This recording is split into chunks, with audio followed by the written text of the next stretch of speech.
കഥ ഓട്ടപ്പന്തയം.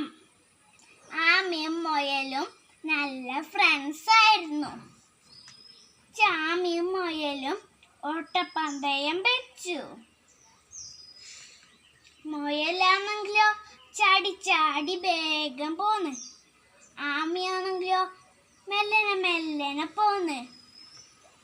എന്നിട്ടാ മുയല് ഓടി ഓടി തളർന്നുപോയി. എന്നിട്ടൊരു മരച്ചോട്ടില് മുയല് കിടന്നു.